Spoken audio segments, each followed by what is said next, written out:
your GPS. Again, we're live here on Comcast Sportsnet. My name is Cody Herman, and we are joined right now by a fantastic, well-known guide here in the Northwest, Mr. David Johnson. David, thank you so much for joining us, because I know you got big plans for the day, and so I appreciate you taking some time to join us here on TV.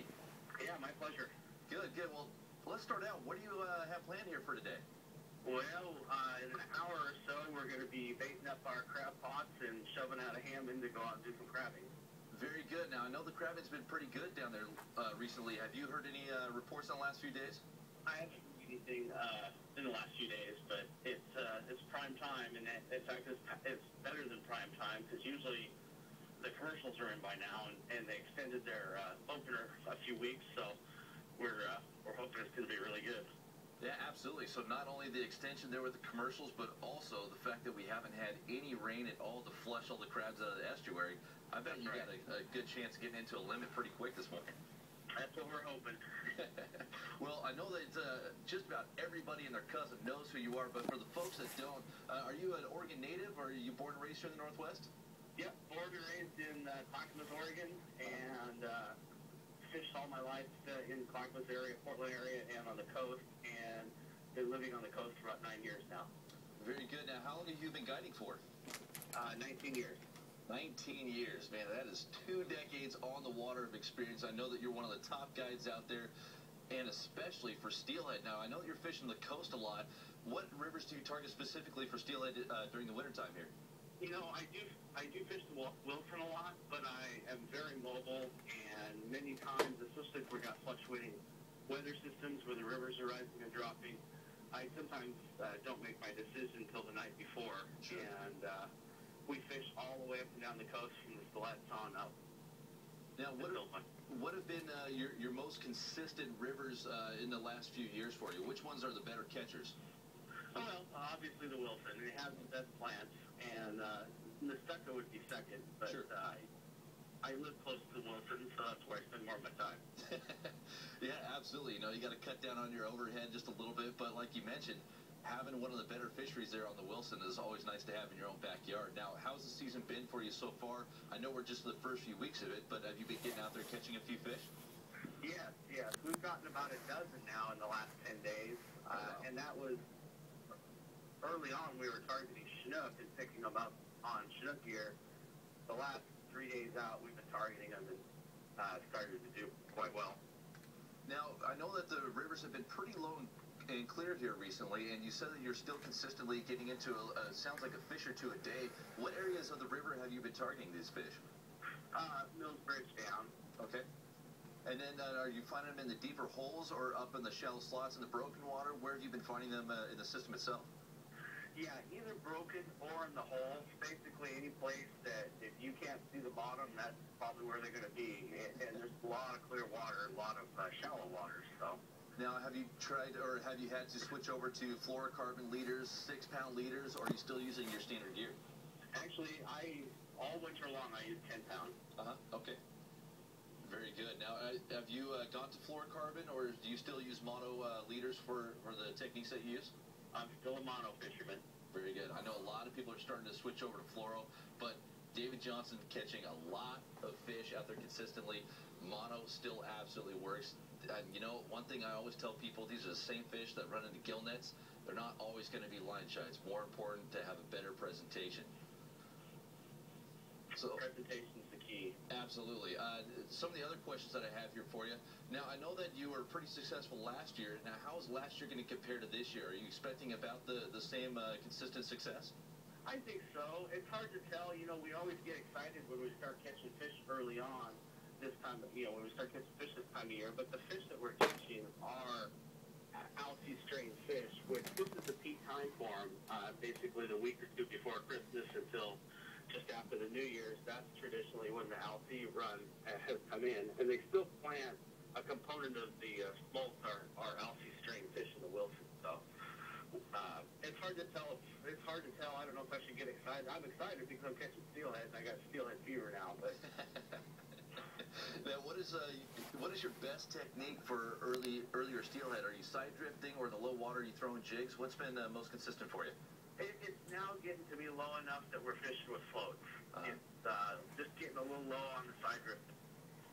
Yeah, so just not enough flow to push your weight downstream, so you're having to switch over to bobber. Now, are you using bobber and a jig, or are you using bobber and eggs? What's been working for you recently? I bring rods set up for both, and I'll fish bait, either shrimp or eggs underneath the float, and I'll fish jigs, and I'll fish pink worms. And then as the season progresses and the flows start coming back up, do you change up your techniques to start back trolling a little bit, or you still stay consistent with side drifting? We'll switch over to side drifting as the flows increase. Now, do you back troll at all, or is just side drifting going to be your main focus, just because it's been such a popular technique and such an effective technique here recently? Yeah, I've been side drifting on the coastal rivers since '98, and I haven't hardly plugged for the last 11 years. Now, I know that puts you downriver pretty fast. Or do you typically, when you run a guided trip, do you do 2 floats on the Wilson? Because I know some guys down there do that. Yes, I do. Now, we're talking about side drifting here, and I know we mentioned presentation being key. When your weight is dragging on the bottom, how important is it to have the right size weight for each hole? It more varies on the depth. It's important. Obviously, you don't want to be anchoring it down there and just drift fishing along. But generally, if the flow is like, say, 1,200 or 2,000 or whatever the CFS is, you can get by with the same weight in most areas. Now, talking a little bit further down on your setup, talking about your hook setup, are you one of the guys that runs a double hook setup, or do you just run your corky and single hook? I use a single hook. I started out using a double hook with a cheater in the middle, and 2 things happened. I ended up hanging up more with one of those extra hooks in there on the coast, especially because of all the wood, all the branches and things. Right. And I ended up getting a lot of fish swallowing it because I used to use a number 4 or 2 number 4s, and they used to take it pretty deep. So I switched over. Now I use a number 1 single hook, and the larger hook doesn't hook them as deep. So you're running a size 1 hook, and then what about your corky size? Are you running about a size 10 corky? Well, I use puff balls or yarn most of the time. Really? Okay. So you're not. If I was going to use corky, I would use more like a 12. Gotcha. Okay, so you're looking for a little bit smaller presentation down there. Now let's talk about eggs themselves. A lot of people say that steelhead will eat just about any kind of egg you put down there in front of them. How important is your cure for the techniques that you use? It's important to have them tough. I don't like a slimy egg like I use for salmon. So if you got a good color, a good cure, you're going to be, and your eggs hold up to multiple casts, you're going to do just fine. So, a lot of people talk about they don't like salt bite and things like that, but last week we got three steelhead back bouncing for Chinook, and that was on a 6-aught hook, 40-pound leader, and a golf ball size egg with a shrimp on it. It just goes to show that sometimes us fishermen can overthink it just a little bit. So for you, when it comes to eggs, it's more important about having a nice, dense, tight group of bait. Now, how big of bait do you use? Are you running you mentioned golf ball size for salmon. Are you running something about the size of a quarter or your thumbnail? What typically for a size of bait do you use? Yeah, probably like a nickel size. Gotcha. Well, Dave, I know you got a big day planned ahead of you, and I wish you nothing but the best of luck out there. David, how can people get a hold of you to set up a guided trip? DavidJohnsonFishing.com or 503-201-4292. Well, Dave, I cannot thank you enough for coming on here. I know you got a lot of stuff on your plate, and I'd love to have you on later in the season to see how your winter steelhead season has gone so far. Sounds good. All right, Dave, good luck out there. Go get some crabs, and we'll talk to you soon, buddy. All right, thanks. All right, have a good one.